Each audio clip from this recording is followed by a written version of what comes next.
Good evening, everybody.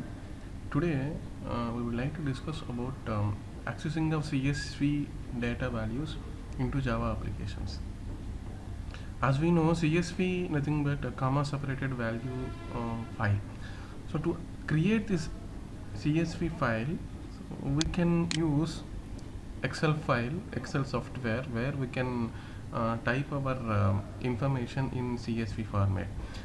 As I already created some of the data fields into CSV data, I can add some more information into CSV data also, like CSV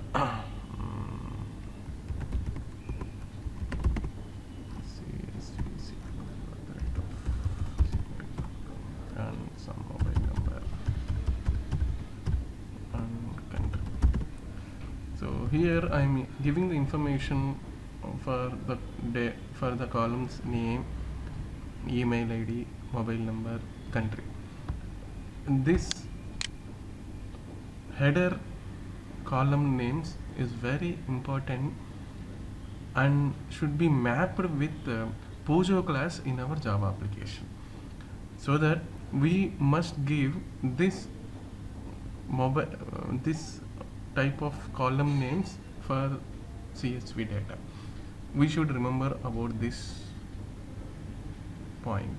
Okay, so once you type all the CSV information, you have to save this document as CSV. For saving this document as CSV, use save as. There you can type file name, and under save as type option, select CSV comma delimited. It is very important point where we have to remember to provide the file as CSV data. CSV comma delimited. Select this, okay, and you have to select the path where you have to save this document, and then click on save. It is asking for some other information. There we can type, select yes and so on. So after saving this document as CSV, just you can close this. It is asking for again saving. It is asking for save. Do you want to replace it? Again save. Again yes. Okay, so then it has been closed. Then go to our Eclipse. There you can create one project. I already created one project there in SRC. Create one Java file, that is Pojo class.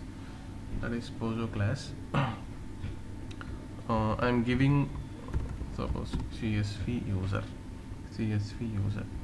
I'm not adding this main method because I'm going to create a Pojo class. So in this CSV user Pojo class, I'm giving name of the properties are same as the name of the columns in the CSV data. I'm giving first column as name, first property as name, second column in the CSV as email. Here also I'm giving second property as email. Third property I'm giving here mobile, and fourth property I'm giving here country. Please remember that these property names should be equivalent to the names of the columns that you have given previously in the CSV file. After this, you right click, source, generate getters and setters, select all, and then click OK. All getters and setters have been placed and added automatically. After this, for giving the instruction to the compiler or JVM to indicate these names are mapped to columns of the CSV, then we have to do another exclusive operation, that is called as annotation. Generally, annotation is nothing but is an indication of the property that will be given to the JVM to treat the properties exclusively as per the annotation name.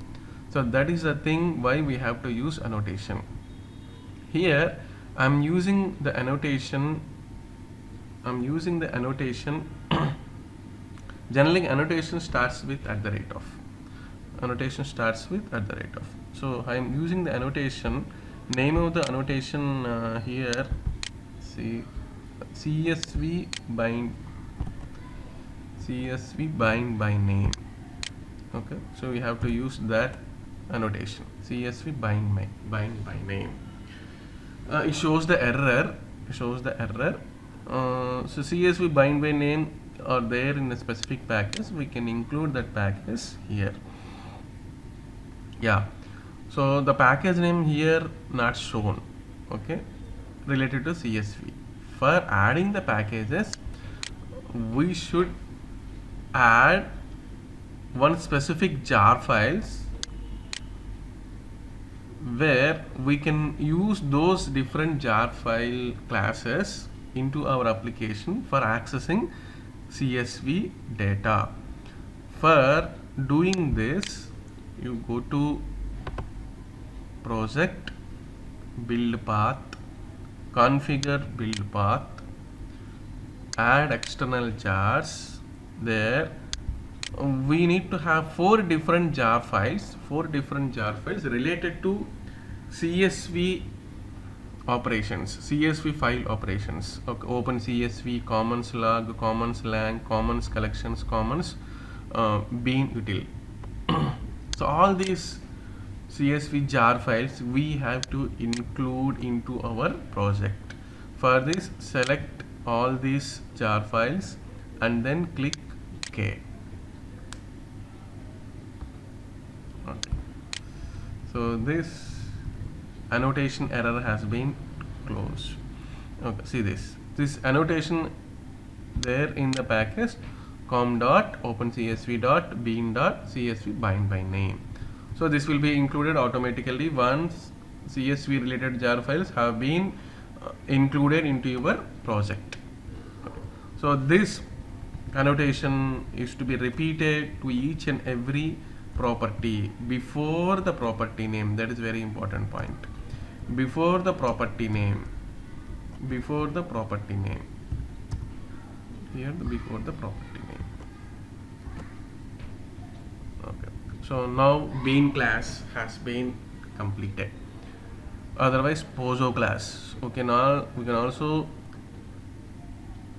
give the name as POSO or bean class. After doing this, you can save this bean class CSV user and then create another demo class. Go to new class CSV data access, add main method there, click on finish. Main method is also added.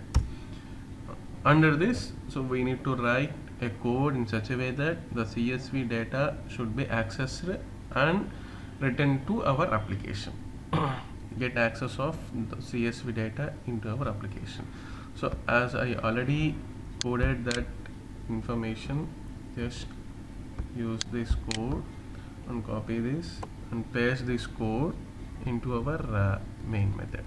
So some sort of errors has been raised. Okay, so one by one I just resolve all those errors by importing some sort of related packages into our application. Okay, buffered reader, just IO package I have to include.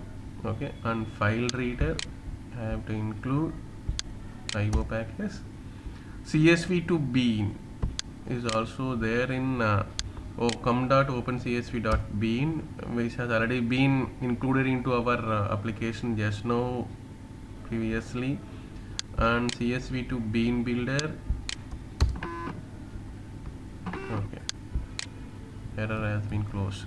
Here list, as we know, there in util package, don't include the list in AWT.